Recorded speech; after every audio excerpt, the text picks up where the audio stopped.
তো গাইস আজকে একটা ফার্স্ট অর্ডার পেয়েছিলাম 12:49, 12:50 ধরতে পারো, কিন্তু অর্ডারটা মাত্র 45 মিনিট লেগে গেছে, মানে 1:35 হয়ে গেছে।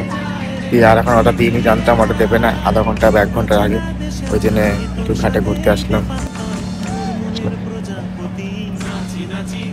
তো যাই হোক, ফাঁকে রেস্ট করে অর্ডার ঢুকলে তাহলে বেরোবো, অর্ডার না ঢুকলে যাবো না।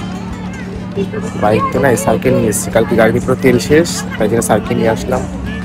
একটু এদিকে ঘুরতে পারবো, তেল খরচা মানে তেলের চিন্তা করতে লাগবে না। কালকে বাইকের তেল শেষ, আজকে সাইকেল নিয়ে মাজা মাজা পা দুটোই ব্যথা হয়ে গেছে। কে কে সুইগি বা জোম্যাটো করো, আর করার পর মানে বাইকের তেল, বাইক বা স্কুটি তেল শেষ হয়ে গেলে কিংবা সাইকেলের চার্জ শেষ হয়ে গেলে, আগে বাইক আর স্কুটি তেল শেষ হয়ে গেলে কে কে সাইকেলে করতে পারি আমাকে জানিও, ঠিক আছে? সবাইকে শুভ সংক্রান্তির শুভেচ্ছা।